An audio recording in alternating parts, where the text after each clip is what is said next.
All right, we'll call to order Safety and Public Works Committee meeting. It is May 6th, 2024, 6:15 p.m., Brainerd City Council chambers.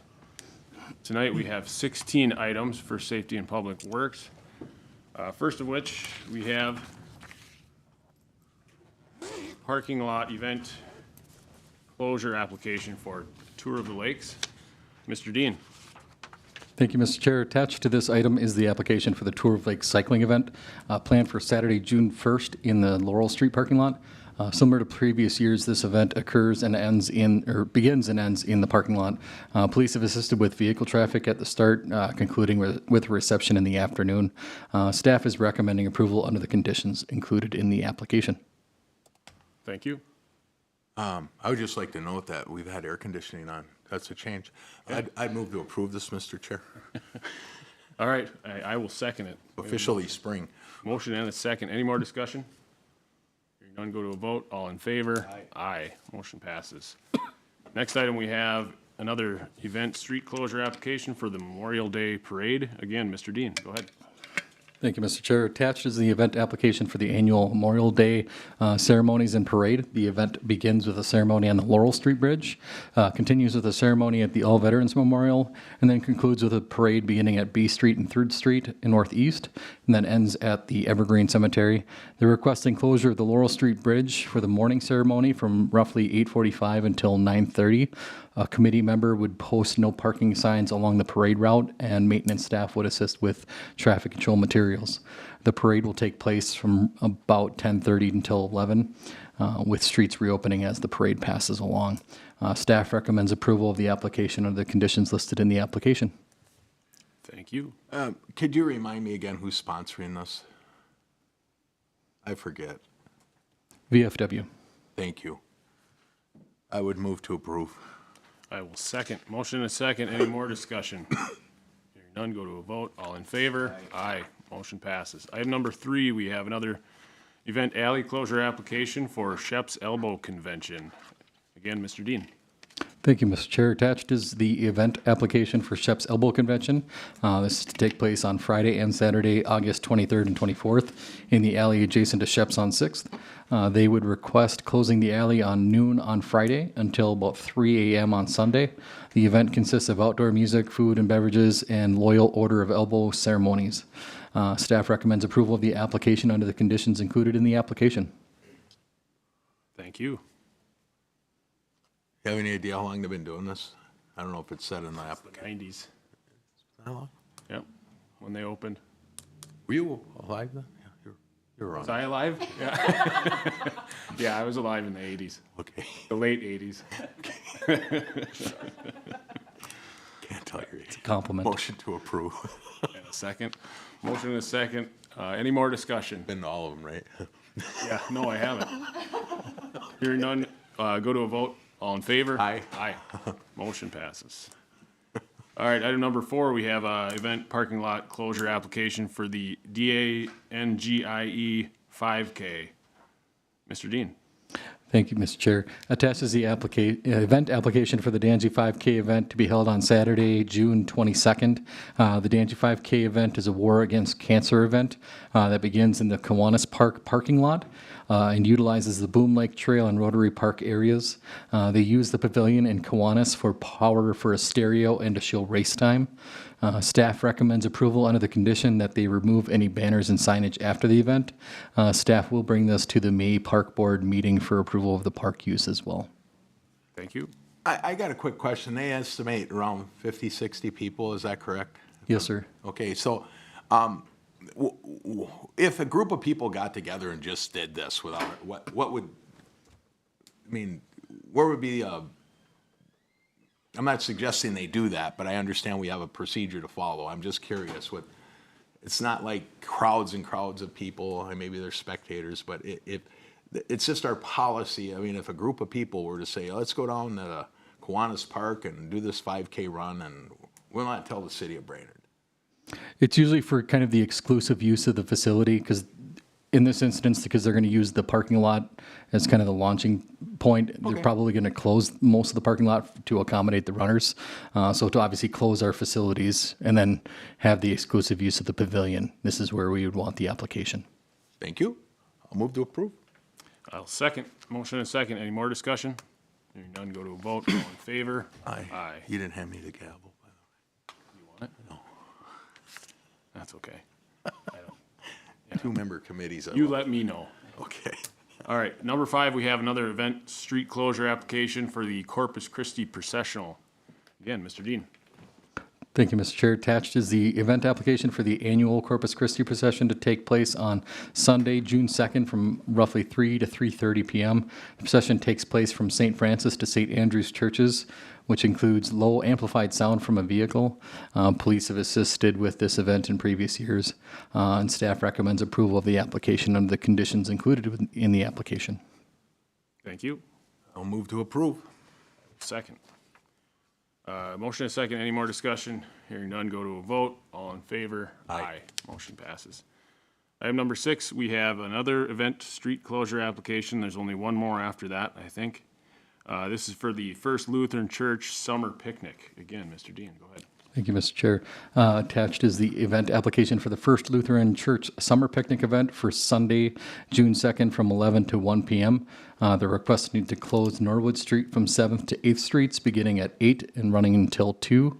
They're going to be hosting a hot dog feed and games during the event, and staff is recommending approval of the event under the conditions listed in the application.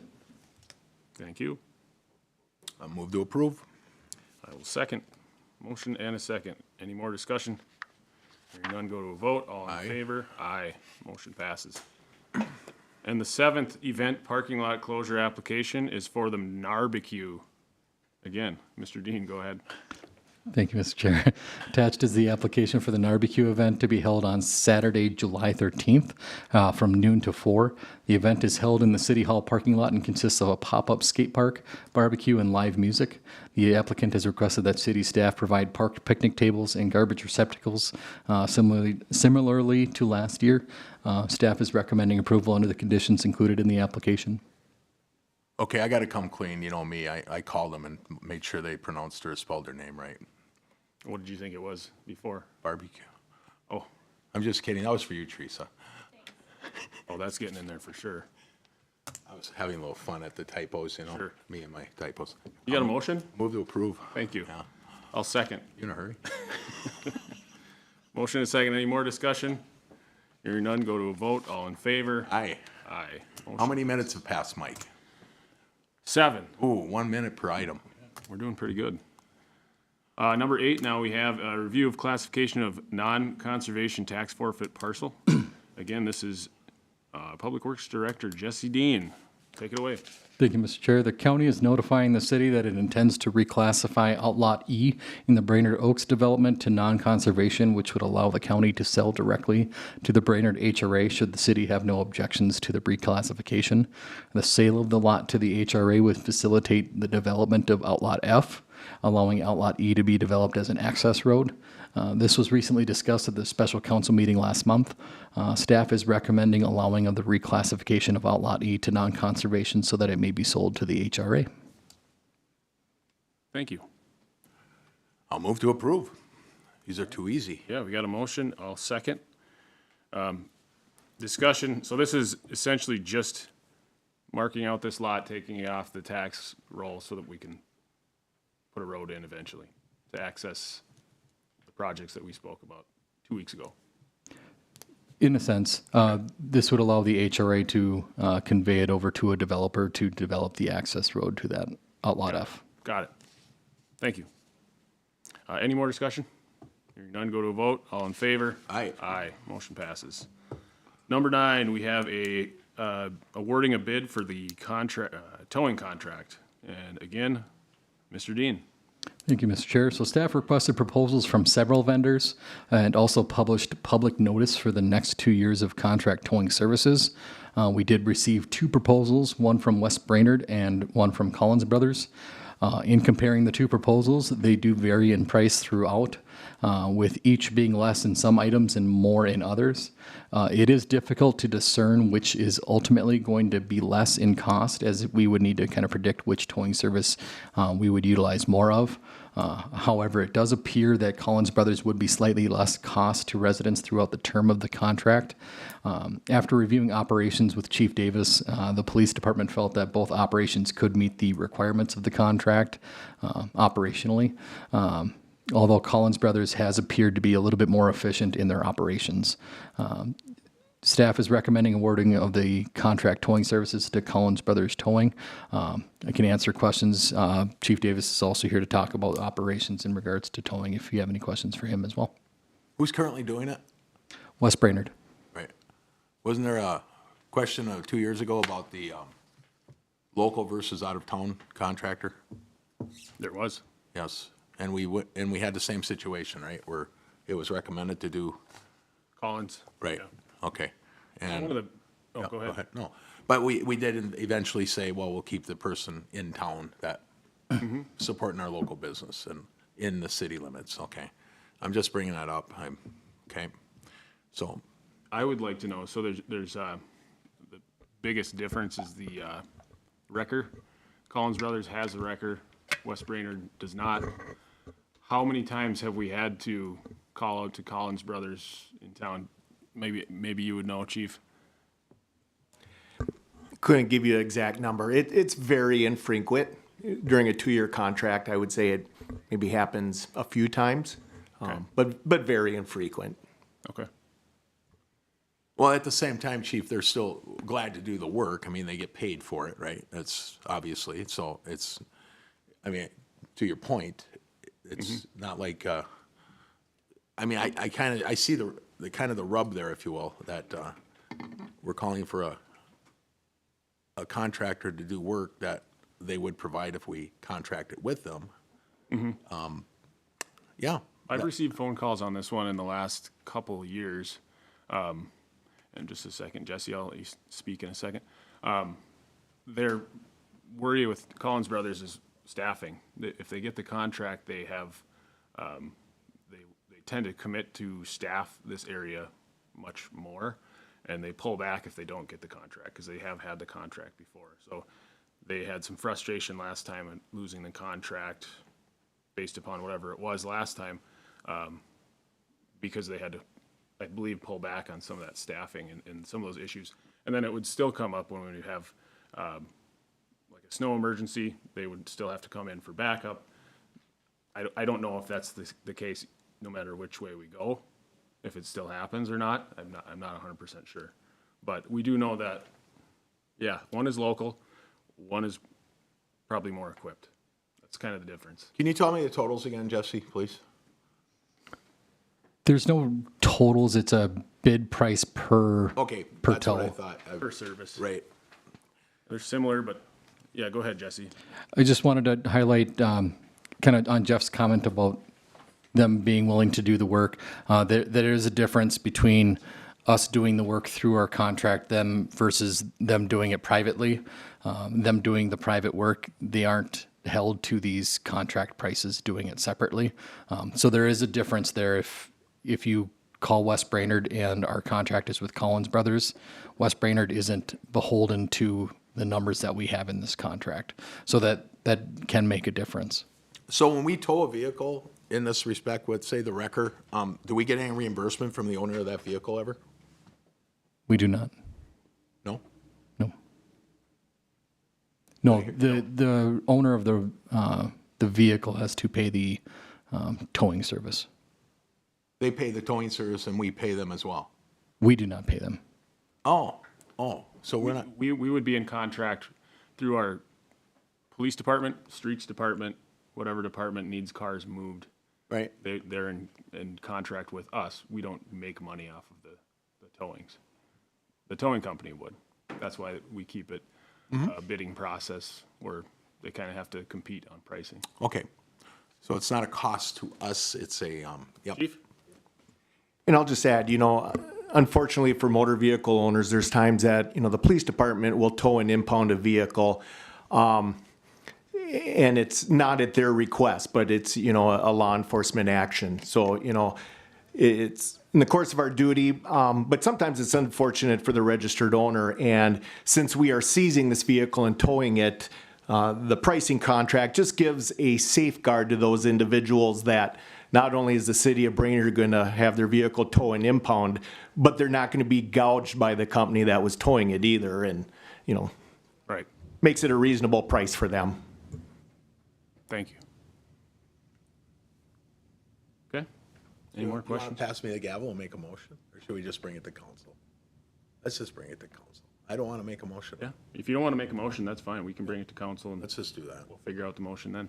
Yeah. Just two lowly committee members can't make a decision. Well, it's a big safety and public works night, Yeah, so we'll add it.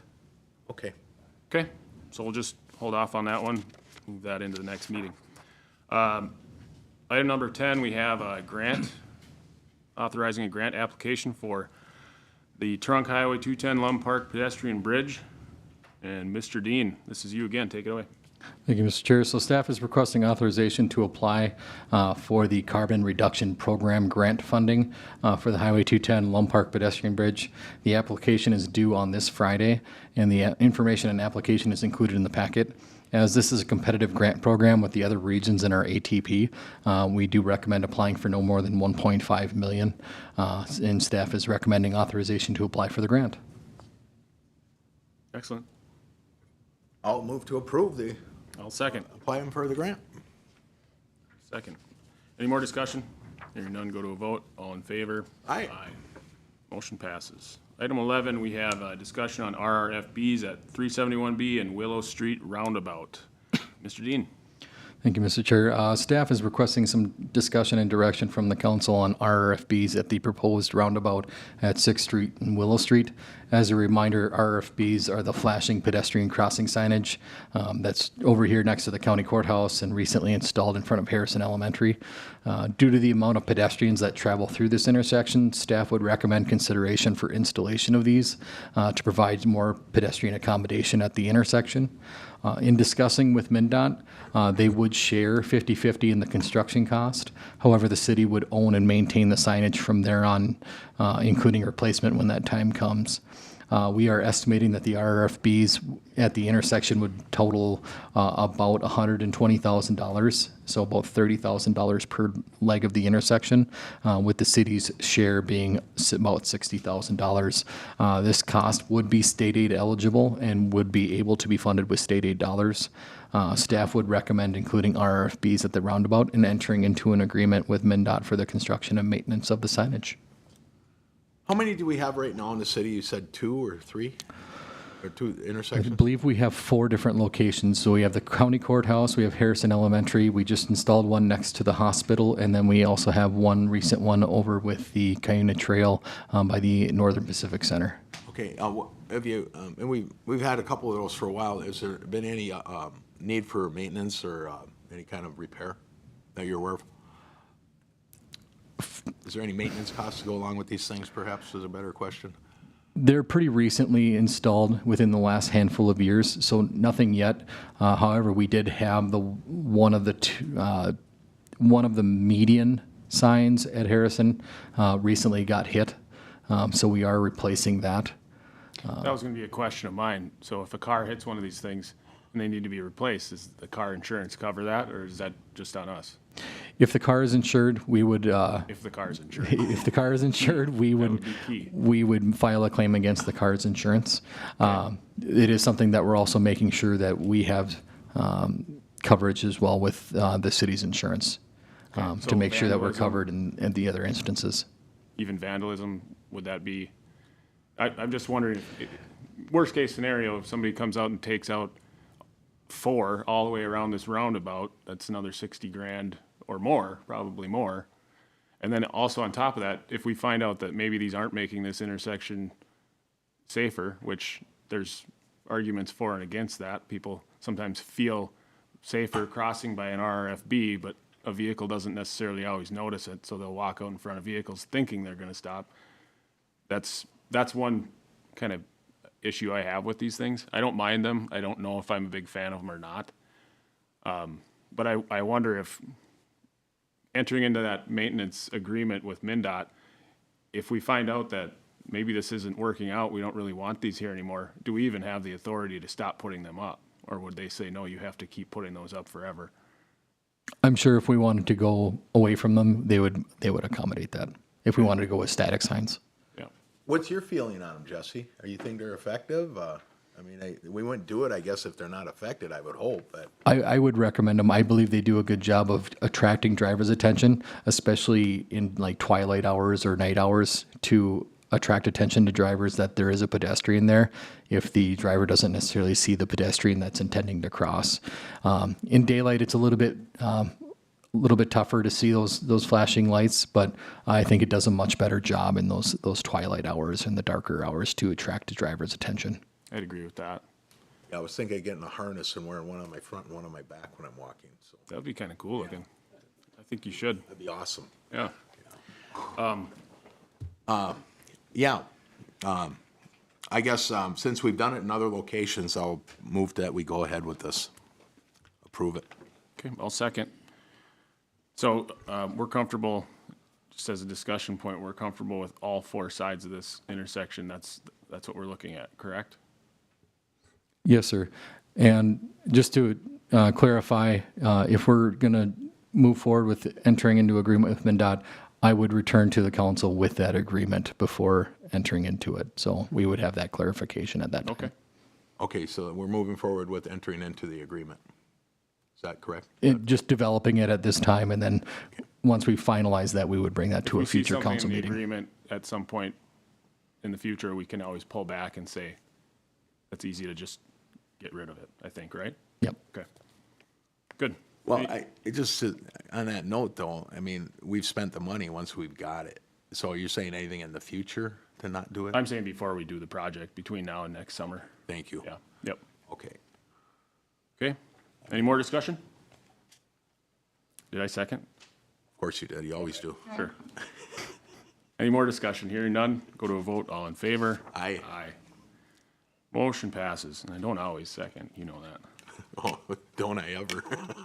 Number 12, we have a discussion on the 2003 Riverside Drive infrastructure project and annexation requirements. I believe this is both Mr. Kramvik, our Community Development Director, and our Public Works Director, Jesse Dean. If you guys want to tag team this one together. Yes, thank you, Mr. Chair. I'll start out on kind of the annexation part of it. So this is to provide some background and context to the Riverside Drive project. The City Council considered an assessment connection policy at their June 2nd, 2003 meeting regarding properties outside its corporate boundaries that have the ability to connect to city water and sewer services, and voted 6-1 for approval for Riverside Drive. After the policy was enacted, Minnesota state statute changed regulations on how municipalities are allowed to force annexation. So a couple of things that were not allowed within this policy were requiring property owners to connect to utility systems within 3 years of availability of service, and the other one was to immediately connect if you had a failing septic system. The city of Brainerd has no statutory authority to force municipal utility connection to properties outside its city limits. However, the city can require a property owner to petition to annex in order to connect to municipal services. So that was legal as part of that policy. So with that, the Community Development Department recommends discussing potential orderly annexation with Crow Wing County staff and begin initially drawing a proposed municipal boundary and bringing it back to a future council meeting. This would kind of help clean up this entire area. Right now, we have, I don't know, half or 2/3 of the property that are within the city limits. The others aren't. Obviously, we have an infrastructure project here that's roughly 20 years old. In the future, there's going to be considerations on when does this need to be replaced, when does the road need improvements, and then we're going to kind of go down that same path of either adding to connection charge or deferred assessments. So I did have a conversation with the county regarding properties, specifically kind of the offshoot roads from Riverside Drive, the ones that are really close to the river. They said they do accommodate those property owners that, don't have a typical lot that would be, considered legal nowadays for a subdivision. So they work with them to either have raised septic mounds. But that being said, I'm sure their comprehensive plan is similar to ours, where you really want to see, you know, protection for the environment, protection for the river. So I'm sure, you know, it's in the best interest to eventually connect to utility services for some of these properties, but, you know, the county still does work with them to accommodate that. So second part is I'll let Jesse kind of touch on that. Yeah, in addition, like James referenced, on Riverside, about 2/3 of the parcels are now in city limits. About 1/3 of them remain outside. It appears that there are about 30 outstanding connection charges remaining from the original project, so just over about 500,000. Using a rough estimate, if those properties were annexed, that would result in approximately $100,000 in tax revenue per year. Obviously, there's a lot of variability in there for homestead exclusions and stuff like that. But of the original assessments for the properties that are within the city limits, about 3/4 of those have been paid, while there's about 1/4 that remain deferred, or roughly $140,000. So after reviewing the original project and the charges that were established, the number of current connections and annexations, and then comparison of those costs versus the costs of the connection versus the septic replacement, staff would recommend that the council consider reduction of the connection charges for the Riverside Drive down to the original amount of $11,300. This is the amount before the increases equivalent to interest were applied, and will put the total, including SAC and WAC, closer in line with the cost of replacement of a septic system. I can answer more questions if you have. Thank you. Can you give me a number total instead of percentage, like approximate number of properties there are? You gave a 2/3 or 3/4 and 1/4, or do you have the, I don't know, I have that exact number. okay.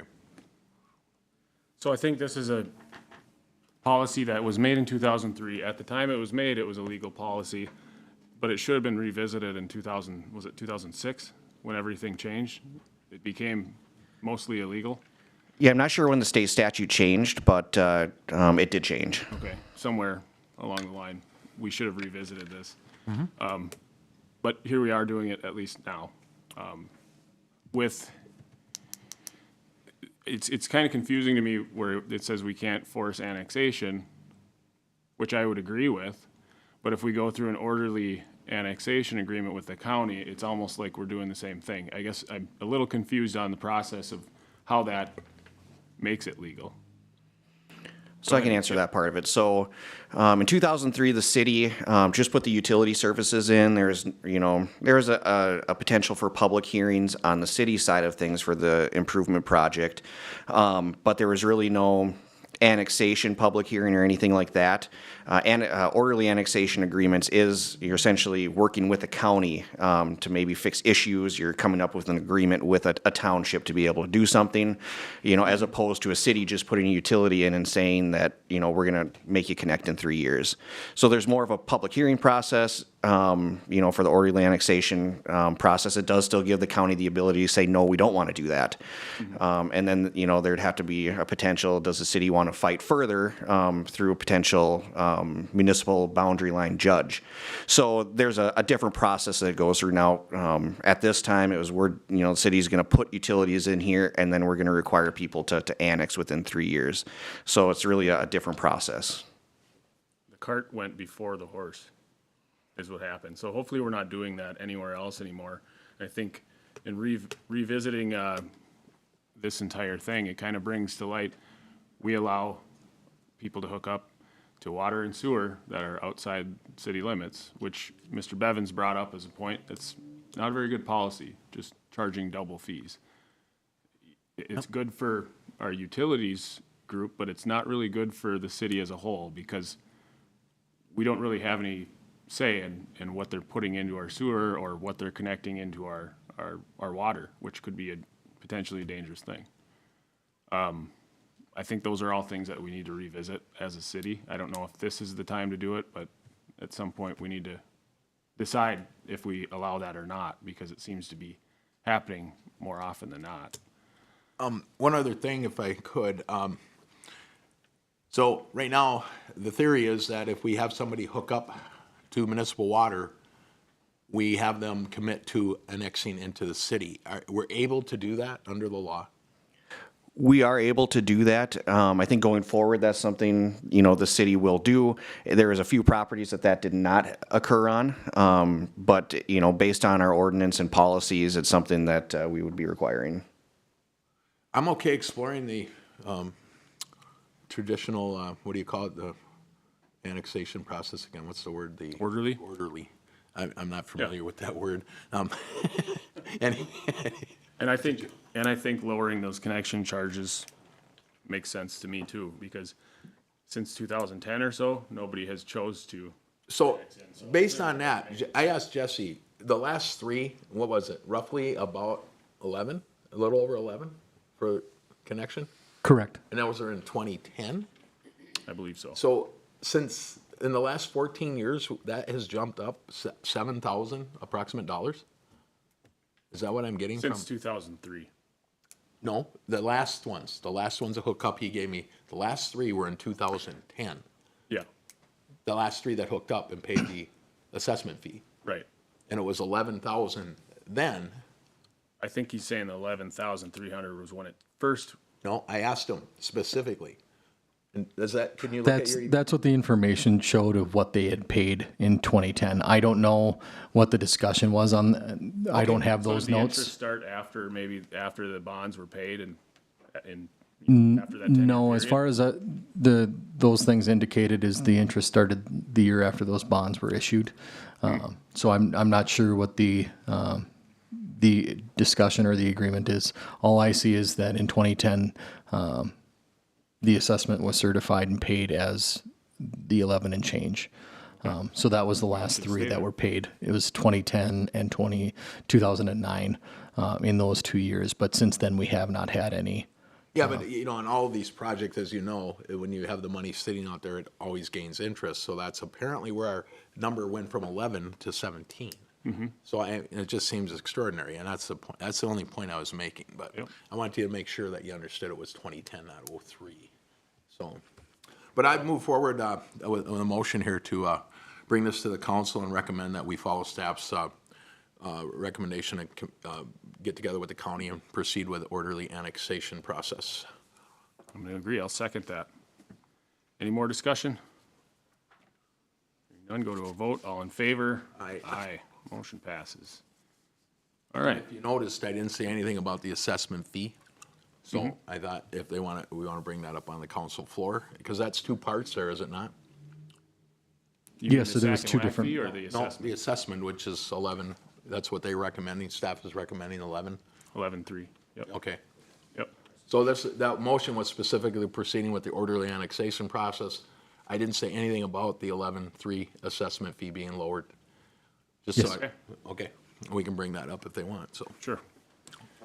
All right, moving to item number 13. We have the discussion on 15106 Riverside Drive connection charge. Mr. Dean, go ahead. Thank you, Mr. Chair. So this is a follow-up item from the last council meeting. Attached is a memo from staff that includes discussions with BPU staff as well as the letter from Mr. Coonfield to the council. As a reminder, staff reported that we had originally miscommunicated the connection charges as only sack and whack. Once staff discovered the connection charge of over $17,000, the work had been completed. The city had not issued a permit for this work, and city code states that a permit may not be issued until sack and whack are paid.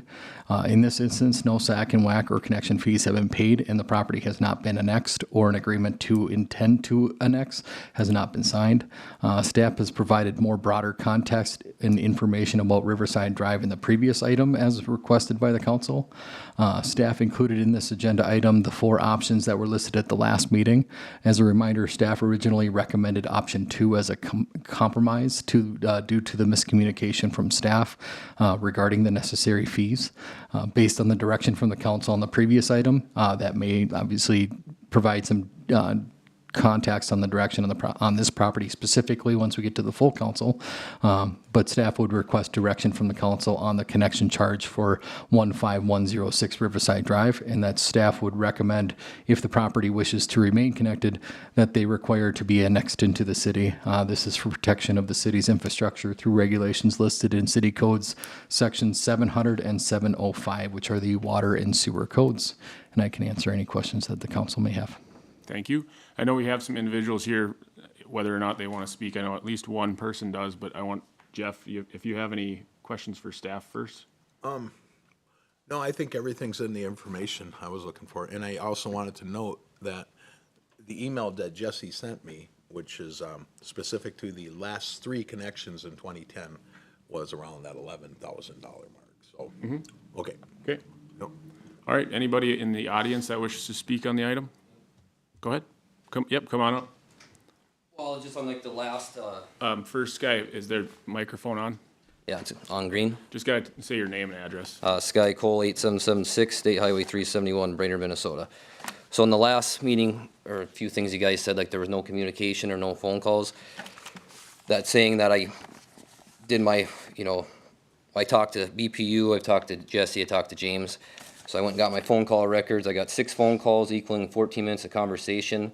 3 on the day that we actually did the work, the day that BPU came out and turned the water meter, or turned the curb stop on, inspected the water meter, and, looked at our connection at the curb stop.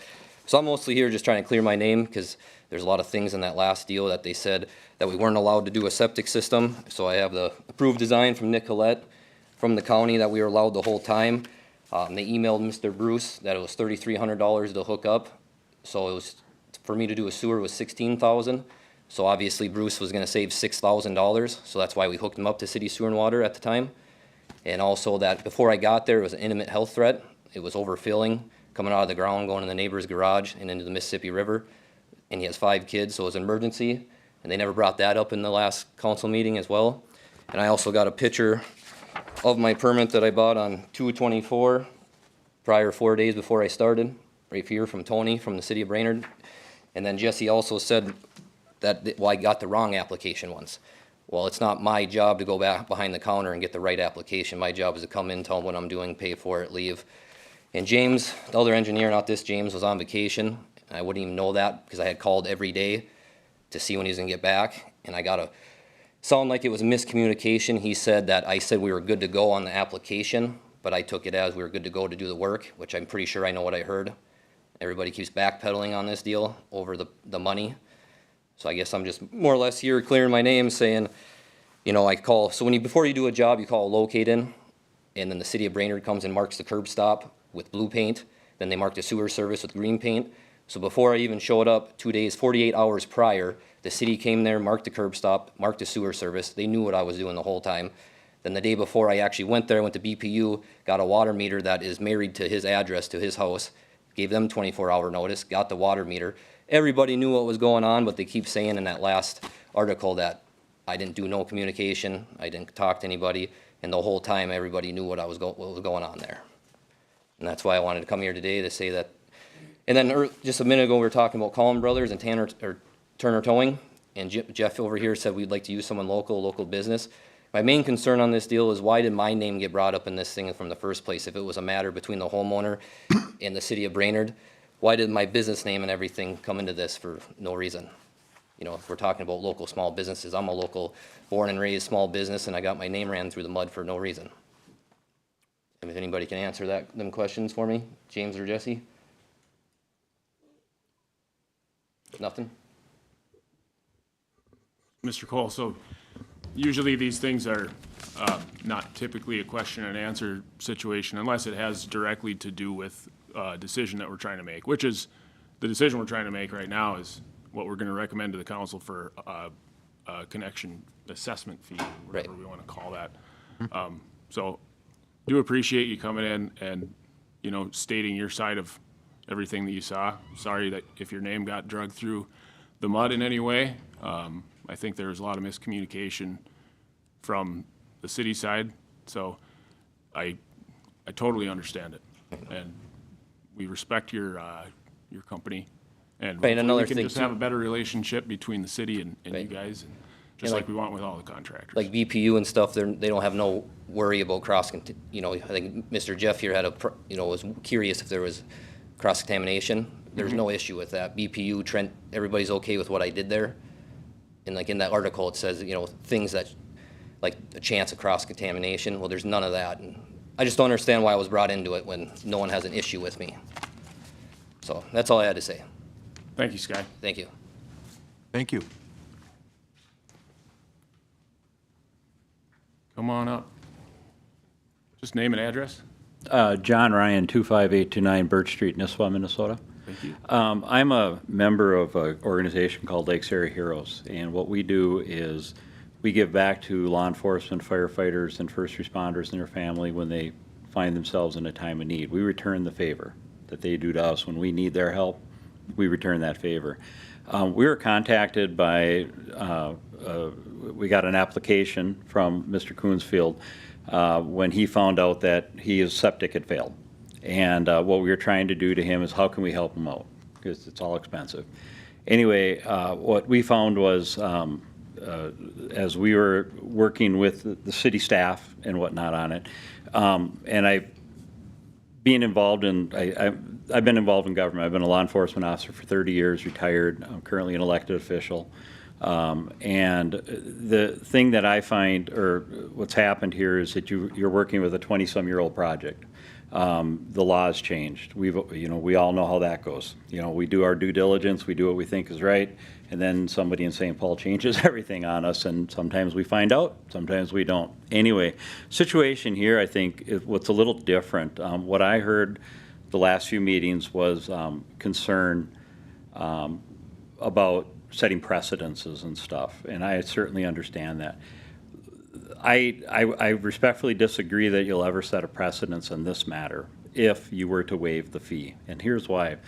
Your staff didn't have all of the data available to it.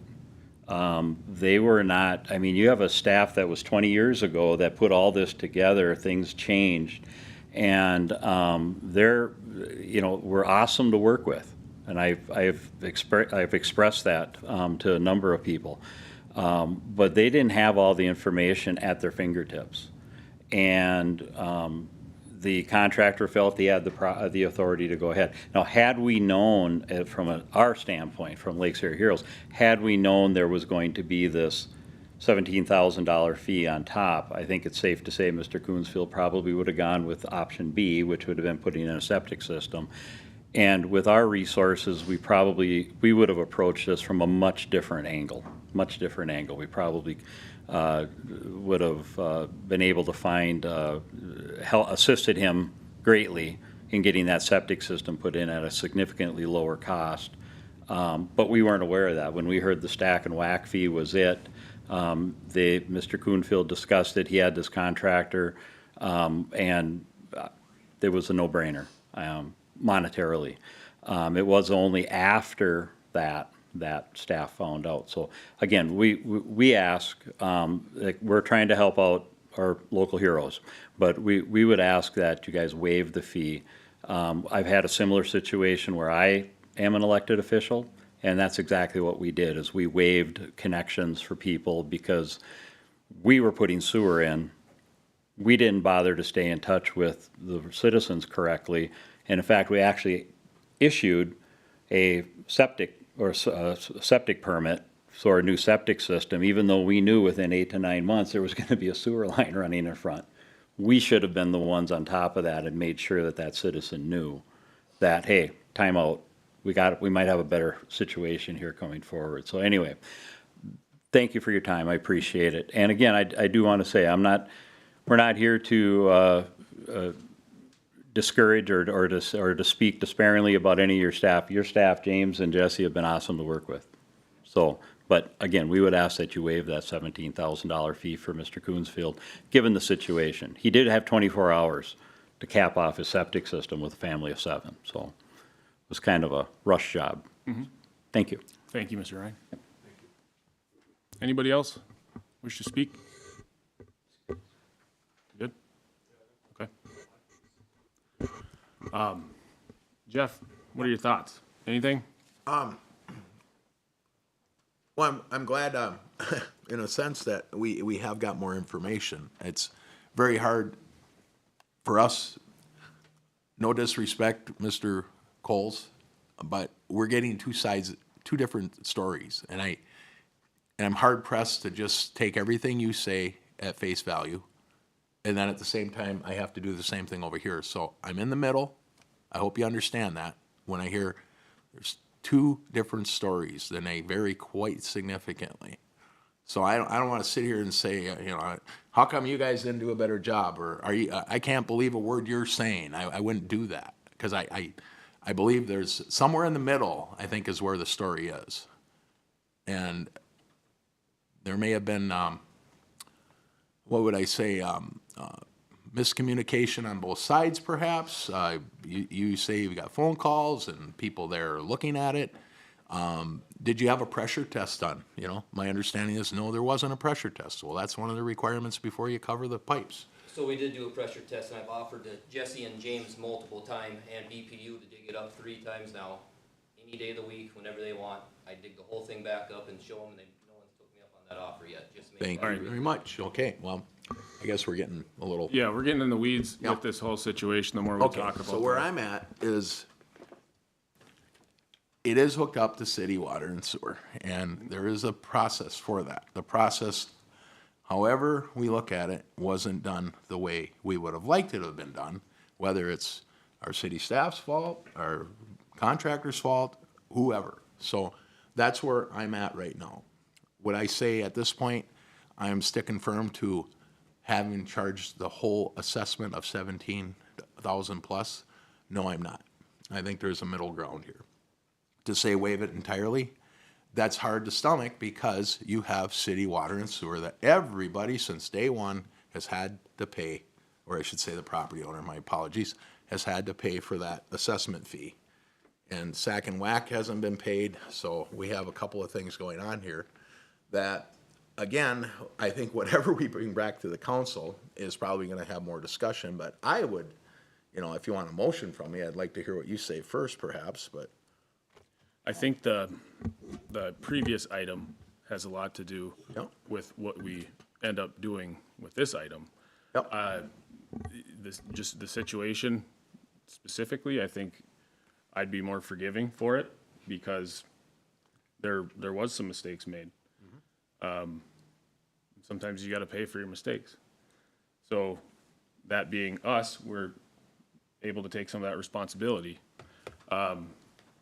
What I want to recommend, I'm not 100% sure what I want to recommend right now because I think it all depends, a lot of it depends on the orderly annexation that we're going to speak about with the council too. So I think until we know what we're going forward with that, are we going to keep it fair with, are we going to drop fees for everybody? Or is somebody going to suggest that we just drop those fees entirely for this entire area? I'm not sure. We could. We've done it in other areas, but the other areas that we've done that is to develop those areas. This area is already developed. Two different scenarios. It's two different scenarios, and there's still some of those houses that could benefit from more of an extension from city water main down some streets that are going off of Riverside Drive, if we want to include those properties. So that's another separate, different situation specifically. But I would say what I'm leaning towards right now is just suggesting that we include this in our discussion when we visit the whole orderly annexation, and then how much of a break do we want to give from that? What we're suggesting. And I was prepared to almost do the same thing based on the last 3 people in 2010 that paid 11,000 and change. That's a significant reduction. What is that, about 40%? You know, and as much as you know, the recommendation was to take 5,000 off. This is a little exceeds that, so, yeah, I guess, would you be okay just bringing it to the council and we discuss it there? Or do you want? I mean, because you're talking about orderly annexation, that hasn't been established, that may not even I happen. don't know if we have a clear motion for what we want to do right Okay. now. It's likely what I or motion would be seconded anyway, so, Okay, I mean, that's fine, we'll just. it'll move it. come up after we discuss the other item. Okay. So I think that's probably the best way to go. Okay, All right, sounds good to me. fair. Item number 14. Now we have a proposed tree ordinance policy that we need to review. This again is James Krambick. Go ahead. Thank you, Mr. Chair. So this is a tree ordinance as well as a policy. So emerald ash borer was recently discovered along 13th Street Southeast in Brainerd. EAB affects all varieties of native ash trees and typically kills a tree in about 4 years after infestation. All untreated ash trees in Brainerd are expected to die within 7 to 10 years. Ash trees, however, can be fully protected from EAB by using a trunk injection, typically by a licensed arborist, somebody that's licensed to use that insecticide. Kiwanis Park will be the most affected park in Brainerd from EAB, as most trees providing shade in the park's maintained areas are ash trees. The park has approximately 20 ash trees for consideration for removal or injection. The park board did review the park policy at the April 23rd meeting and was unanimously recommending the approval of the park policies. That's for Kiwanis Park as well as the rest of the parks in Brainerd. Also with that, staff is recommending some removals in boulevards as well. So all ash trees within the right-of-way of public improvement projects shall be removed as part of the project, and then those are replaced as part of the improvement projects. Also, the city will begin to remove up to 10% of public ash trees each year, beginning with poor and fair quality trees and trees near known infestations. Something to consider is there will be future impact to the budget. Right now, the park board did talk about putting these injection costs within the $25,000 tree budget that they have for 2024. But they may ask city council in the future for a little bit more in that budget to be able to inject trees within Kiwanis Park specifically. There might be anywhere from 5 to 10 in other parks that could have high shade value. But staff is also then recommending, whether it be this year or next year, that we begin planting other species in Kiwanis Park or other species near other ash trees. You're not expecting those to have any type of shade impact for about 20 years, but we want to get those established as soon as possible. So with that, staff is asking City Council to review the proposed tree ordinance and policy and direct staff to make any changes, and direct staff to bring the ordinance back to the next City Council meeting to conduct a first reading. And with that, I can answer any questions. I have one. Where's our tree committee? Do we have a tree committee? That's what it says in here. Oh, The mayor keeps forgetting to announce that. okay. That we're supposed to have a 7-person, what does it say? I think it's branched out and Oh, good one. You get it? it hasn't taken root yet. It hasn't had, yeah. Okay. You got there before me. Oh, boy. I got a question, James. So this will eradicate the borer once, if it's in the tree, the injection will kill it? Yeah, so they recommend that you don't, if there's more than 30% canopy decline, that you would not inject it, but it does completely eradicate and protect the tree. When done by an arborist, they guarantee it for 2 years. Could potentially stretch it to 3, but it's guaranteed for 2. Do they give any kind of warranty work if they do a tree that's, and it still dies? Will they? So really, they just refund what that injection cost was. Yep. Okay. Can we do a thing where we can invite the public to, if they got anything in their property, to participate as well with the? Is that something we thought about? Yeah, so I've talked to a couple tree companies in other cities as well. If the city does choose a licensed arborist to go with, oftentimes it will have discounts for private property owners that want to participate as well. Okay. So that, that's certainly an option for something like that. Okay. The park's okay with their budget on this? They're okay with it. They were going to intend on rolling just the Kiwanis Park area into the 2024 budget, the existing budget, and just plant a few less trees in Lum Park with the existing budget. But then looking at 2025 and future years, likely just request an additional a few extra $1,000 to accommodate the injections. We're talking about $6,000 this year out of their own budget? I could see potentially maybe like 4,000 for Kiwanis if, some of the other trees are far enough away from the infestation zone. It was the Minnesota Department of Agriculture. They didn't see a lot of infestation throughout the rest of the city. It was mainly localized to southeast Brainerd there.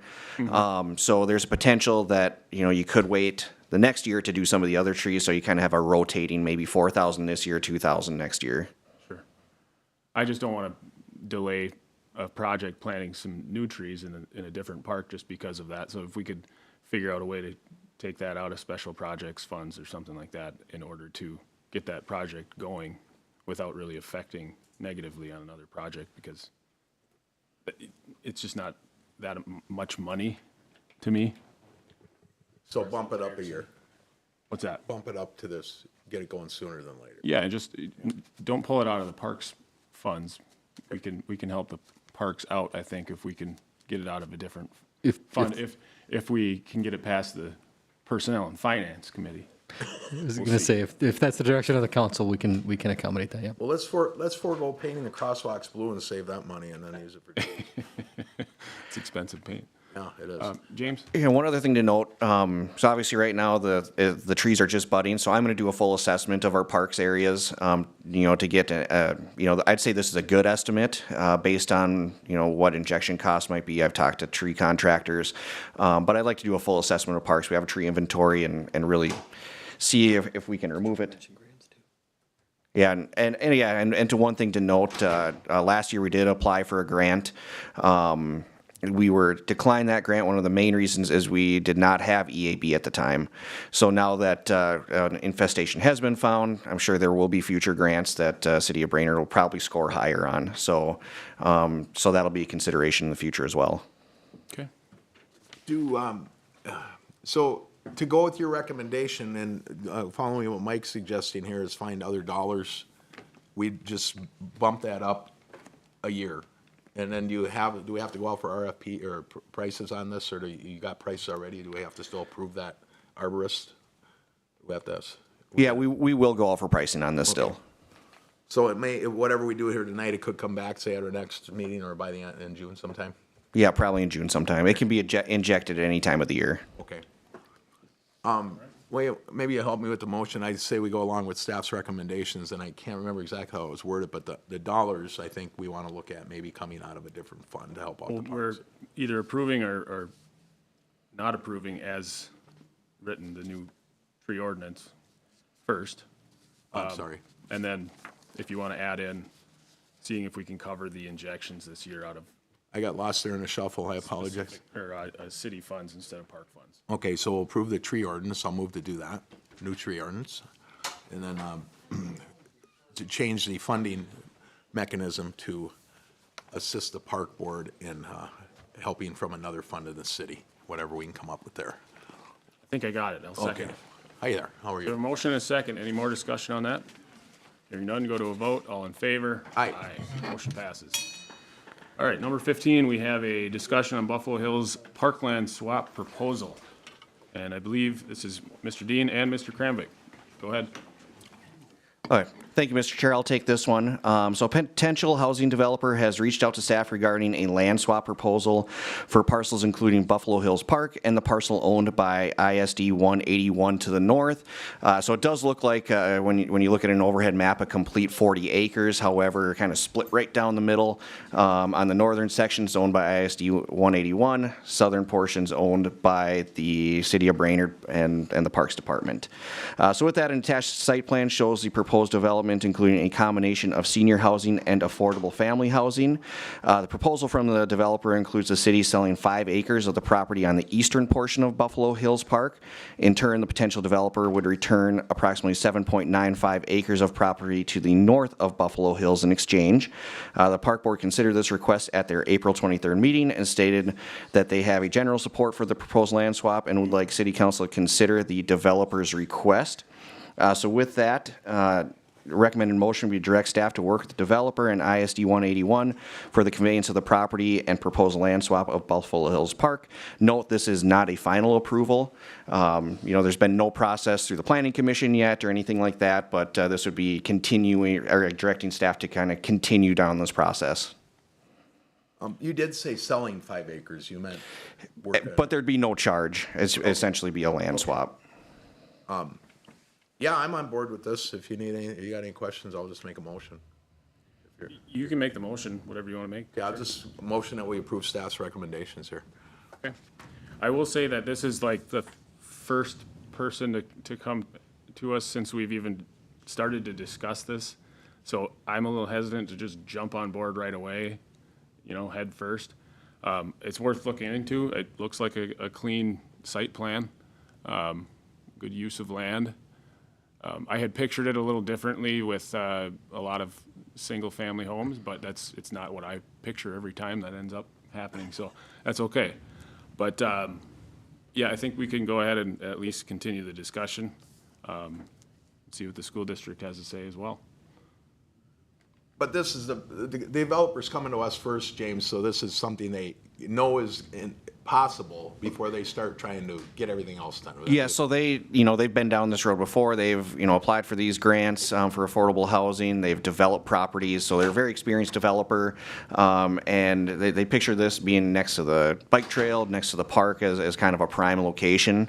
So that being said, this is kind of like a PUD's concept plan where, council can make comments and, if you really don't like it, maybe the developer would, kind of cease going down this route. So it's time to provide comments on, do you want staff to continue to work on this? Just a quick, I just hit me. What if the, well, I'm not even gonna say it. And it says 7.95 plus, so is it just shy of 8 then, or what? Or is it just haven't been measured? Yeah, so that's what he's indicating is, the developer is indicating the 7.95 But it acres. says plus. Plus what? Plus more? Plus or minus, I think Okay, he's just like- approximating. Yep. That's close enough for, okay. And then, the other thing there was, so Parks has always said they don't want more parkland. 3 acres doesn't matter? I think they don't want to develop additional areas, so this would be All right. trading this is undeveloped area for undeveloped Forested, area. unmaintained. Could we just leave the, developer to use this, keep this 8 acres and, put something in there for the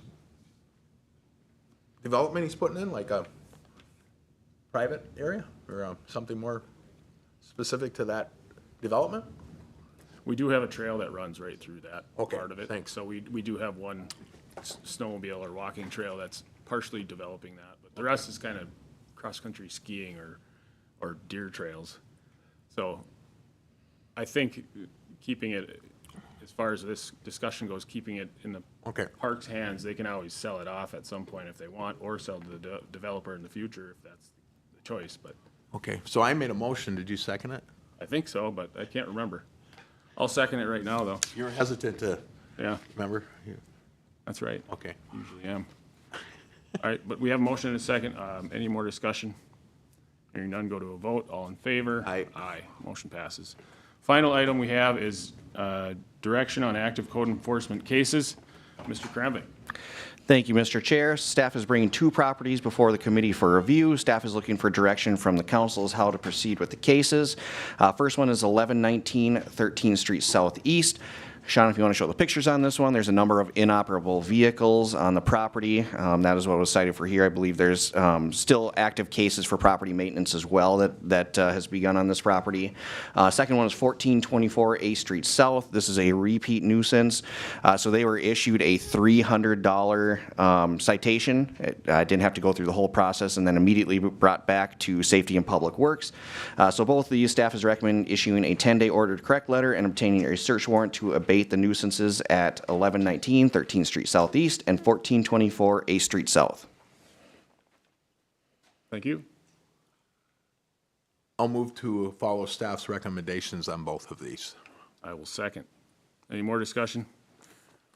Hearing none, go to a vote. All in favor? Aye. Aye. Motion passes. We can adjourn to the council meeting. Time you got? 7:15?